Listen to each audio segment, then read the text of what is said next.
नमस्कार दोस्तों, स्वागत है आप सभी का हमारे चैनल में।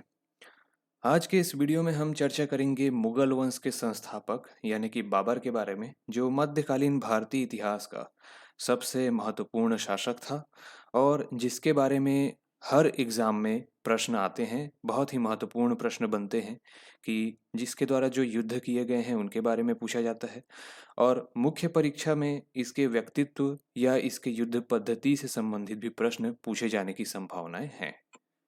तो चलिए शुरुआत करते हैं बाबर के बारे में।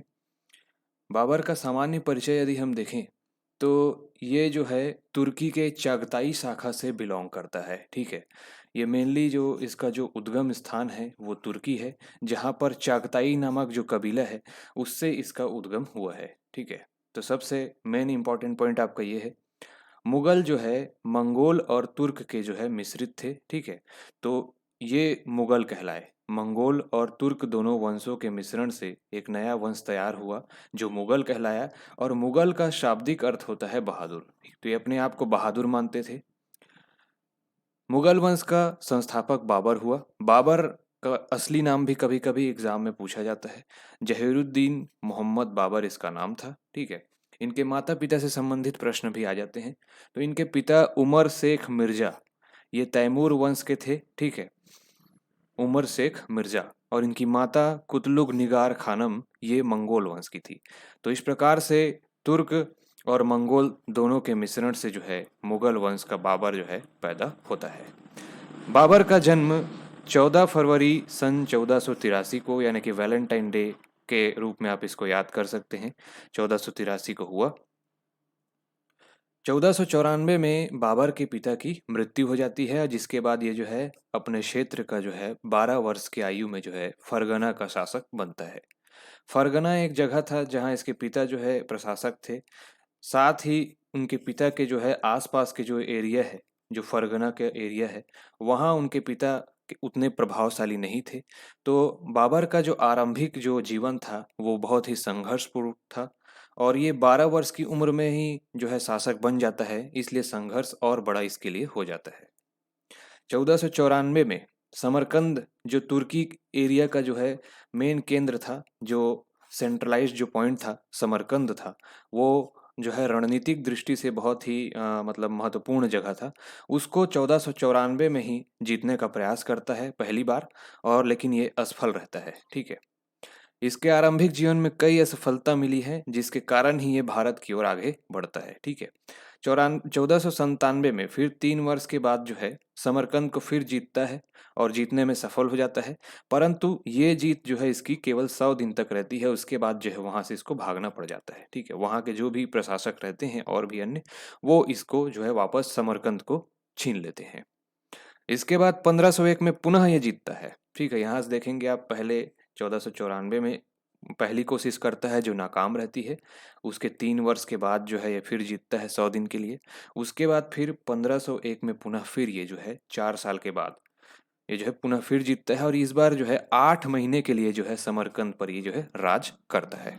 ठीक है, तो ये जो है फिर उसके बाद 1504 में काबुल जो अफगानिस्तान है और गजनी, वहाँ ये जीतता है 1504 में। मतलब ये धीरे धीरे जो है भारत की ओर बढ़ता है। ठीक है, अगर आप भारत का नक्शा कुछ इस प्रकार से हम ब्लॉक डायग्राम में बनाते हैं तो ये पाकिस्तान है और उसके ऊपर में अफगानिस्तान है और इस एरिया में जो है समरकंद कहीं पर स्थित है। ठीक है, तुर्की और उसके एरिया में। तो यहाँ से ये जो है धीरे धीरे आगे बढ़ता है और अफगानिस्तान को जीतता है। ठीक है, तो अफगानिस्तान को जब जीतता है उसके बाद ये 1507 में पादशाह की उपाधि धारण करता है। ठीक है, तो सबसे पहला मुगल वंश का ऐसा शासक जिसने पादशाह की उपाधि धारण की थी तो वो बाबर है। और 1507 में जब ये काबुल और गजनी को जीतता है। 1511 में उसने एक बार फिर समरकंद को जो है आक्रमण करता है। मतलब इसका समरकंद से जो मोह है वो नहीं छूटता है और 1511 में फिर ये आक्रमण करता है और 1512 तक के उसमें राज करता है। उसके बाद उसको फिर खो देता है। तो ये इसके आरंभिक जो संघर्ष है उसकी कहानी है। यही भारत पर आक्रमण करने के लिए बाबर का जो है बैकग्राउंड तैयार करते हैं।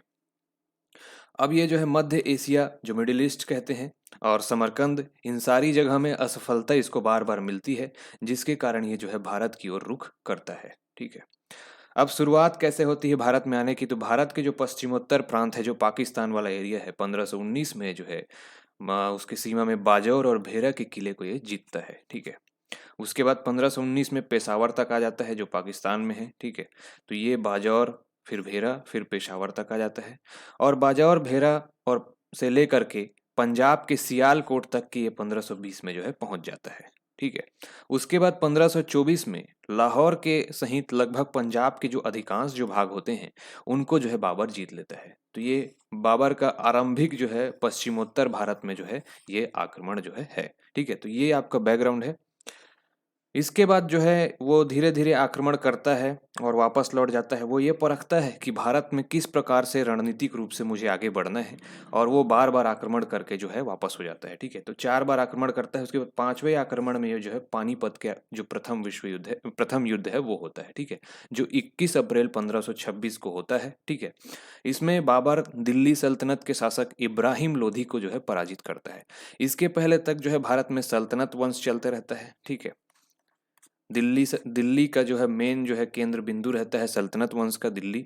तो वहां पर लोधी वंश का जो है अंतिम शासक रहता है इब्राहिम लोधी। ठीक है, जिसको पराजित करता है और प्रथम बार इस युद्ध में तोप खाने का प्रयोग करता है। ऐसा इसने अपने ऑटोबायोग्राफी बाबरनामा में लिखा है। ठीक है, मतलब पहली बार इसने बारूद का प्रयोग किया, ऐसा ये कहता है। ठीक है, तुलगमा युद्ध नीति का उपयोग इसने इस युद्ध में किया, जिसमें उज्बेकों से इसने जो है टेक्नोलॉजी सीखा था, ये तुलगमा युद्ध पद्धति। तो प्रश्न ये भी पूछता है कि बाबर ने किस युद्ध में तुलगमा युद्ध नीति का उपयोग किया था। तोप खाने को सजाने में उस्मानी विधि, और जो तोप खाने होते हैं, जैसे बैटल हो रहा है इस साइड और इस साइड, बीच में ये मैदान है। ठीक है, तो यहाँ पर तोपों को कैसे जमाना है, किस पोजीशन में रखना है, तो उन तोप खानों को सजाने के लिए इन्होंने उस्मानी विधि का प्रयोग किया बाबर ने।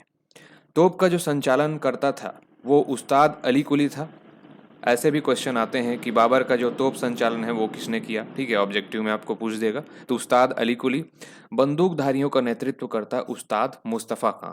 तो ये दो उसके सेनापति थे, तो ये दोनों को आपको याद रखना है नाम। फिर बाबर ने 1526 के बाद इस युद्ध में जीतने के बाद स्वयं को बादशाह की उपाधि दिया और बादशाह घोषित कर दिया, और मुगल वंश की स्थापना इसने किया। ठीक है, उसके बाद ये युद्ध के पश्चात जो है बाबर ने जो है चांदी के सिक्के जो है बांटे, जिसके कारण काबुल में जो है इसको लोगों ने कलंदर की उपाधि दी। तो ये आपको याद रखना है कि इसने जो है चांदी के सिक्के उस समय बांटे थे, और वो जो काबुल वाले जो जनता है उन्होंने इसको कलंदर की उपाधि दी। ठीक है, इसके बाद नेक्स्ट आता है खानवा का युद्ध, 1527 में होता है। इसमें जो है जो राजपूत जो राजा हैं राणा सांगा, उसको बाबर जो है पराजित करता है।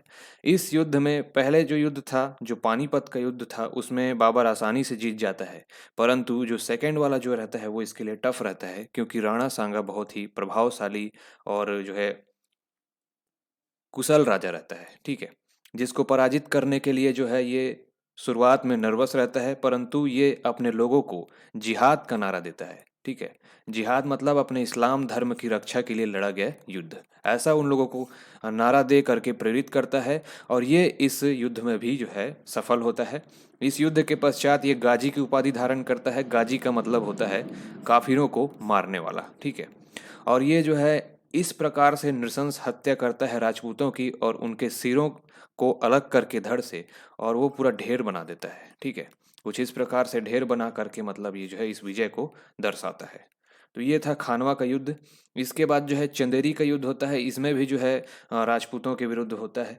ये चंदेरी जो जगह है वो मालवा और बुंदेलखंड की जो सीमा है वहाँ पर स्थित एक महत्वपूर्ण व्यापारिक और राजनीतिक केंद्र था, जिस पर यह कब्जा करने के लिए ये युद्ध लड़ता है। 1528 में होता है यह युद्ध। इस युद्ध में बाबर ने राजपूत सरदार मेदिनी राय, जो राणा सांगा का सहायता करता है, ठीक है, उस युद्ध में, तो उसके लिए भी ये युद्ध लड़ता है। ठीक है, तो बाबर ने राजपूत सरदार मेदिनी राय को इसमें पराजित करता है, और उसकी दो पुत्रियों को अपने पुत्र हुमायूं और कामरान को भेंट कर देता है। ठीक है, तो इस युद्ध में जो है फिर से जिहाद का नारा देता है। जिहाद का मतलब मैंने बताया है कि जो इस्लाम धर्म के लिए रक्षा के लिए जो युद्ध लड़ते हैं उसको जिहाद बोलते हैं। ठीक है, और एक गाजी बताया जो काफिरों को मारने वाला है, वो गाजी का अर्थ है। ठीक है, इसके बाद आते हैं हम घाघरा का युद्ध में। 1529 में ये युद्ध होता है, घाघरा का युद्ध। बाबर ने इसमें अफगानी शासक महमूद लोदी को पराजित किया, क्योंकि ये महमूद लोदी जो है बाबर के जो जीते हुए क्षेत्र है वहाँ पर जो है आक्रमण करते रहता है, तो उससे परेशान हो जाता है ये। तो ये 1529 में जो है महमूद लोदी को पराजित करता है और ये बाबर का जो है अंतिम युद्ध होता है। ठीक है। 1526 26 दिसंबर 1530 को जो है बाबर की मृत्यु हो जाती है और उसके शव को पहले आगरा के आराम बाग में तथा बाद में काबुल में दफनाया जाता है। ठीक है। ऐसा इसलिए किया जाता है क्योंकि उसकी इच्छा थी कि वो काबुल में उसका दफन हो, ऐसा उसके बाबरनामा में वो लिखता है। तो उसकी इच्छा के अनुसार जो है उसको काबुल में दफनाया जाता है। ठीक है। बाबर जो है बाग का शौकीन रहता है। ठीक है। बाग और गार्डन का शौकीन रहता है, तो ये अपने जितने भी एरिया जहाँ ये रहता है वहाँ ये ज़रूर एक पद्धति के द्वारा जो है बाग का निर्माण करता है। बाबर ने अपनी ऑटोबायोग्राफी लिखी है जिसका नाम है तुजुक ए बाबरी, और इसको बाबरनामा भी कहते हैं। ठीक है। इसी में इसने बताया है कि ये सर्वप्रथम जो है तोप खाने का प्रयोग करने वाला व्यक्ति है। ठीक है। और एक और पुस्तक इसने लिखा है रिसाल ए उसज, जिसको खत ए बाबरी कहते हैं। तो ये कुछ दो बुक्स हैं जिनके बारे में भी पूछा जाता है। ठीक है। 26 दिसंबर 1530 को जो है इसकी मृत्यु हो जाती है। ये डेट भी आपको याद रखना है। 4 युद्ध हैं, उसको ट्रिक से आप याद कर सकते हैं। तो इस प्रकार से इस वीडियो में हम इतना ही देखेंगे। नेक्स्ट वीडियो में हम फिर मिलते हैं। वीडियो यदि अच्छा लगे तो लाइक और शेयर करें। इसका जो पीडीएफ है आपको हमारे टेलीग्राम चैनल पे और हमारे एंड्रॉयड ऐप पे मिल जाएगा। यदि आप घर बैठे तैयारी करना चाहते हैं पीसीएस एग्ज़ाम की, स्टेट पीसीएस की, ठीक है, सीजीपीएससी की, तो हमारा प्रीमियम कोर्स बहुत ही अच्छे क्वालिटी में अवेलेबल है जो हमारे एंड्रॉयड ऐप में आपको मिल जाएगा। उसमें आपको डेमो वीडियोस भी मिल जाएंगे, तो ज़रूर देखेंगे एक बार। ठीक है। वीडियो को देखने के लिए धन्यवाद।